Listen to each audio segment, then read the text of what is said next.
Hello, welcome back to Simon's Rants. I'm Simon, and today I'm going to be giving my first thoughts on the new Disney Pixar film, Soul, starring Jamie Foxx and Tina Fey. Before I get into this, I'm giving a spoiler warning. Normally, I talk about it and then switch and do a spoiler talk at the end, kind of do a 50-50, but I'm going to get right into spoilers from the start here, so if you haven't seen it yet and you don't want anything spoiled, you should click away, go watch it, come back, and we'll talk about it then. Now, the reason that I want to get into spoilers right away is that this movie is honestly kind of hard to talk about without talking about the spoilers. This movie is kind of in-depth, it's kind of complicated, and it's honestly kind of convoluted too. So in case you don't know the plot of this film, it follows Jamie Foxx, who plays a jazz teacher trying to make his first big break into playing in an actual jazz band. In all of his excitement though, he falls into a manhole and dies and goes to a sort of afterlife. And since I am getting into spoilers, I'll give away the rest of the plot, which is he ends up meeting another soul on his quest to get back to Earth to live again, and this other soul, played by Tina Fey, does not want to live, but both end up living. But he ends up in a cat's body, and she ends up in his body.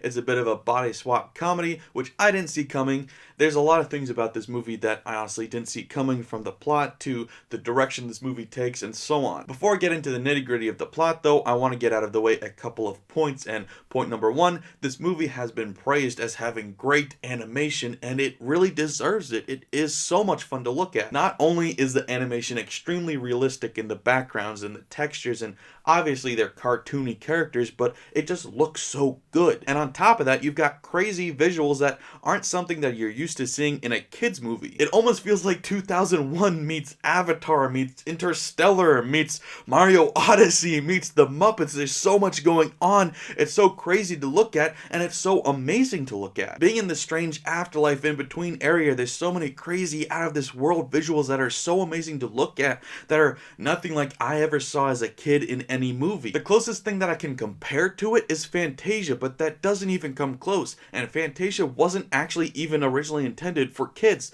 This was. And these visuals are beyond all of that. I don't even know how I would have reacted as a kid trying to see this for the first time. I would have been either amazed or just confused. I'm not sure which, honestly. And that brings me to point number two.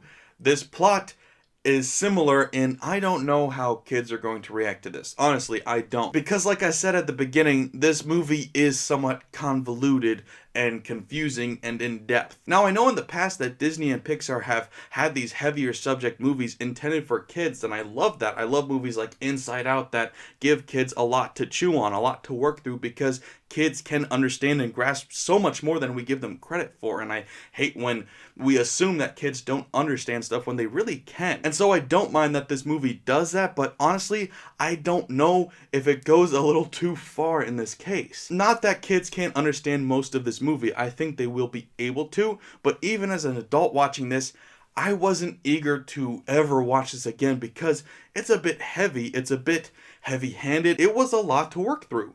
There's a lot in this movie that's talking about purpose and life and not wanting to live versus wanting to live, and what does it all mean. And there's a lot to try to understand that even the filmmakers, I don't think, fully grasp. And this is why I wanted to get into the spoilers of this movie to actually review it, because I wouldn't be able to give it a proper review without talking about the subject matter. For a while, the plot seems to be headed in a specific direction where Jamie Foxx's character is trying to learn that his passions are what's important, and that he has to embrace his passions because his passions are what makes life worth living. That seems like a very good point. And then meanwhile, you've got Tina Fey trying to figure out what her passions are and why she actually wants to live. But then after that lesson is supposedly learned, it stops and said, no, that's not it. It's much more complicated than that. In fact, it's not about passions. Your passions aren't your reason to live. They're just passions. Your reason to live, or the purpose of living,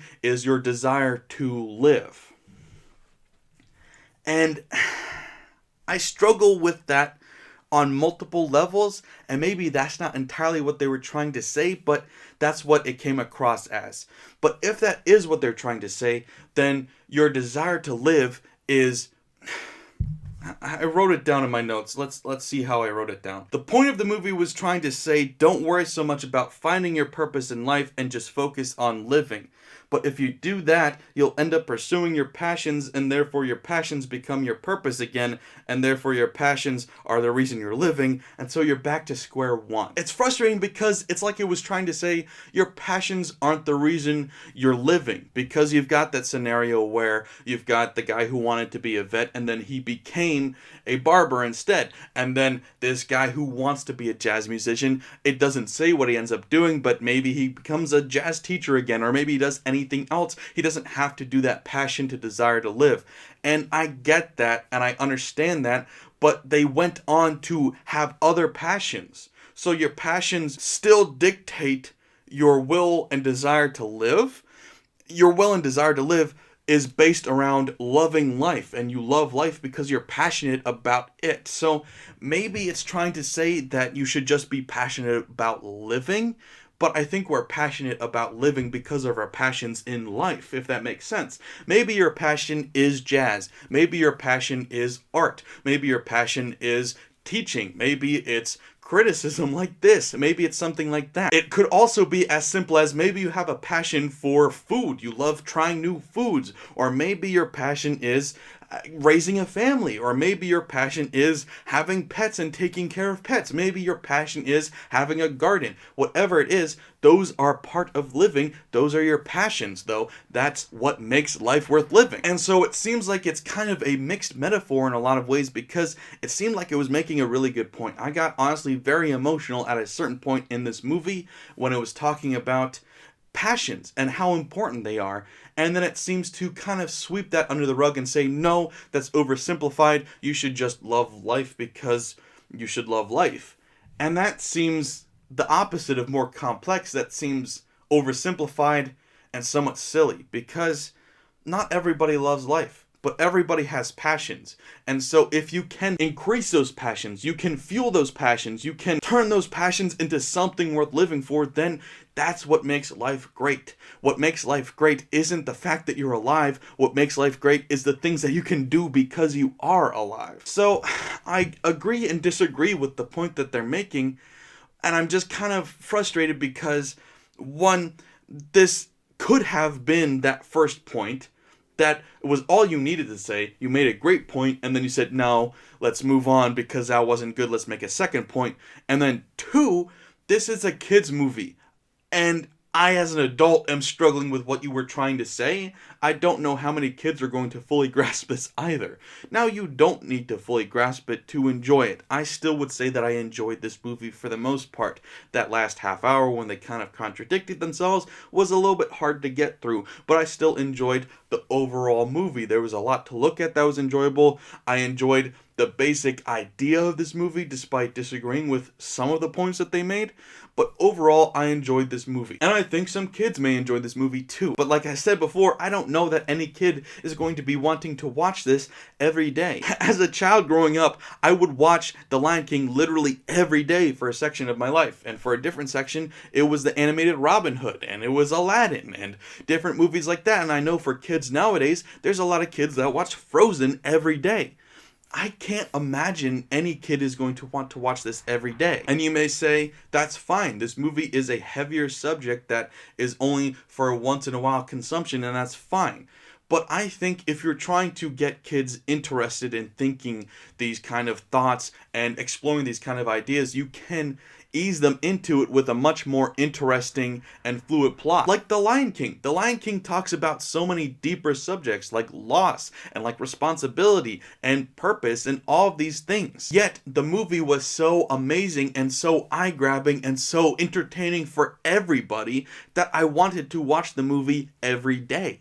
And so while I'm being distracted by an amazing story and entertaining imagery and all of that, I am being taught these lessons. This movie has great imagery at times, and I think it was trying to make really good points and it got really close at times because there was very important discussions on purpose and dreams and passions and what they all meant. Like, there was a conversation in this movie where Jamie Foxx's character is talking to the character's mother, and she says, "You can't eat dreams for breakfast," and he responds with, "Then I don't want to eat." And that is how I feel. That is something that I think a lot of people feel. This whole movie, for the first section, is talking about how passions and how dreams and how purpose drive us, and how when we get detached from our souls, when we become just driven down by the process of living, and how every day becomes the same and it's not really about life, it's just about surviving, that's when life becomes meaningless, because passions are what empower us and give us purpose. But then, like I said, it contradicts that by trying to make that a little bit easier to swallow. And I think, honestly, the reason that they said that and did that with this movie was they were trying to cover their own asses. They were trying to protect themselves, because they're thinking some kid is going to be saying to themselves, "My passion is pop music. I want to be a pop singer." Or this kid's going to say, "I want to be a football player," or "I want to be a dancer." And then these kids are going to pursue this dream and pursue this passion, and then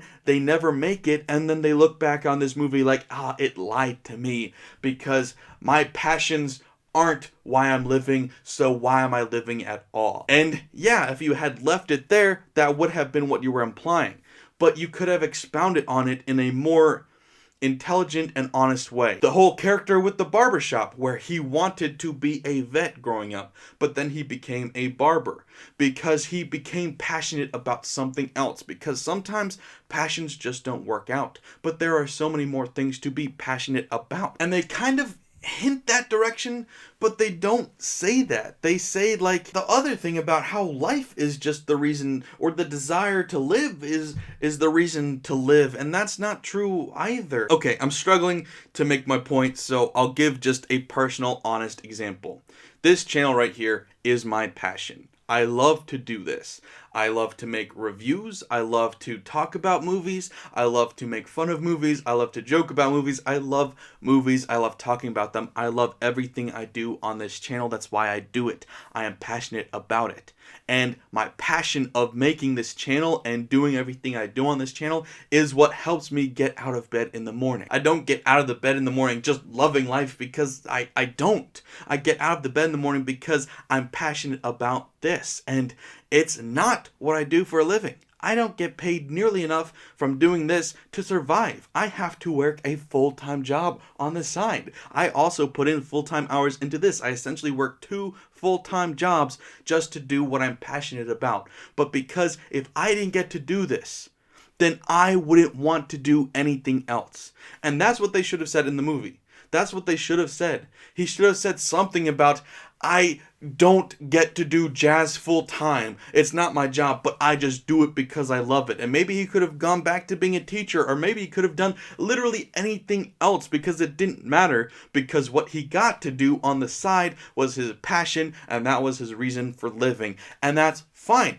That's a good message, because so many of us don't get to do what we're passionate about for a living. So many of us get to do what we're passionate about for free, especially if it's something that is not monetizable. Like, if you're a parent, some people's passions in life is to raise kids and create a family. Nobody is paying you for that. You have to work, because there is no way that you can be a stay-home parent and make money doing that. That's just not how life works. So I think it would have been very important and very beneficial to have that conversation. And this movie felt like it got halfway there, but didn't get there the whole way. That's why I say it's like a mixed bag, or a mixed metaphor. And so that's why I'm struggling with this movie, because before the half hour to the end mark, I was really ready to give this movie a 7.5 and put it as like my 4th favorite movie of the year, honestly. And then that last half hour really kind of ruined it for me in a lot of ways, because it devalued everything else that it set up in the movie. Now, it's not a bad movie still. I would still give it a 6 to a 6.5, but that takes it off my top 10 list and makes me just kind of feel disappointed, because I don't know why I watched that movie anymore, because I didn't get anything out of it other than what I already knew in the back of my head that I then told myself ignore what they said, remember what you already know. And it is just kind of confusing because I don't know what they were trying to say with this movie. And it certainly was too convoluted and too confusing for kids. I think some kids will get a lot out of it, and I think some adults will too. I think some people will enjoy this movie more than I did. I think some people will understand the point and the message of this movie more than I did, but I didn't really get it.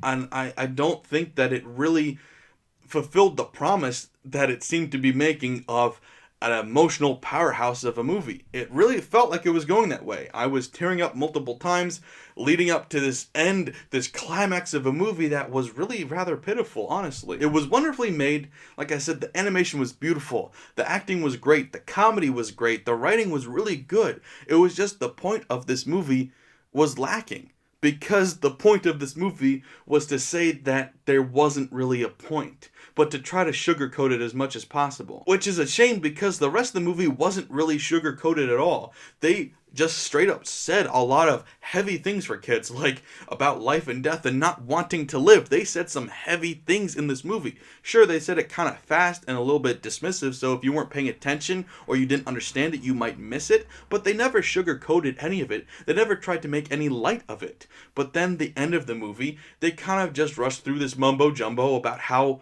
there isn't really any purpose, but life itself is the purpose, and how are you going to try to pass that off as a moral? It's not. And if you believe that, genuinely, that's rather odd and depressing to me. It's hard enough to find purpose in life. It's hard enough to find passion in life if you don't believe that anything has meaning to it. So we have our passions about things, and that's what makes life enjoyable and meaningful to us. And you're going to try and tell us that no, your passions aren't your purpose?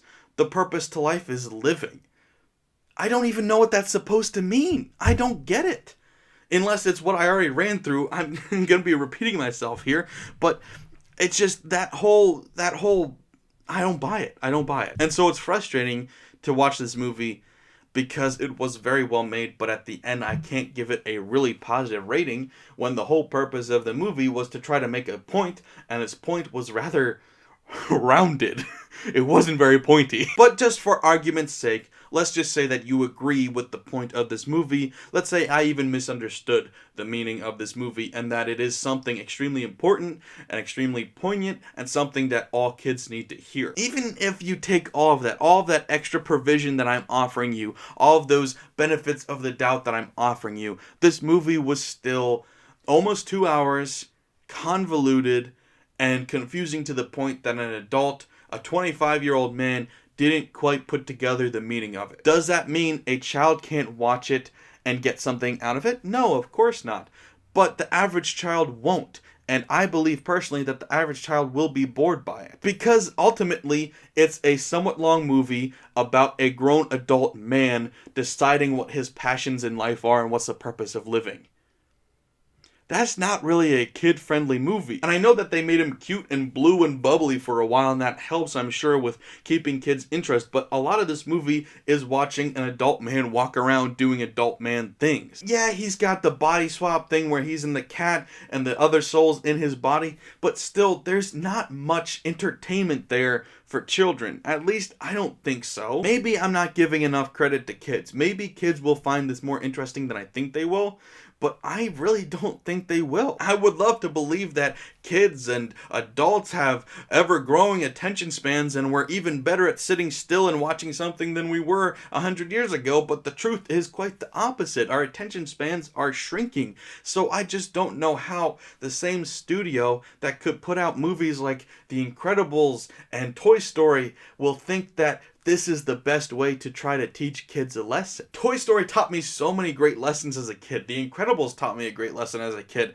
This movie, I don't think would have been one of my favorites. I think I would have been bored by it. Maybe I wouldn't have been. I don't know. And maybe there's going to be a kid out there that's going to be obsessed with the imagery of this movie because there are, like I said, some Kubrick-style craziness and weird oddities that you're looking at, especially in the beginning of this movie. But I think that's going to wear off, and I think there's not going to be much left to look at or be invested in this movie for kids. Now, like I said, it is funny, There's a lot of one-liners and there's a lot of sight gags, but they are very quick and a lot of them are focused at adults. And they're good jokes and I think the adults will appreciate them, but once again, I'm just worried about the kids and how much they're going to appreciate it. But once again, I don't have kids. I'm not a kid. I don't know how the average kid will react. I'm just making a prediction here and giving my honest feedback and a review for this movie, and that this movie was just okay. So that's just what I thought.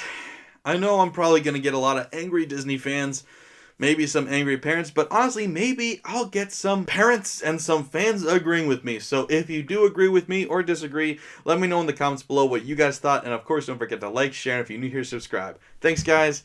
Bye.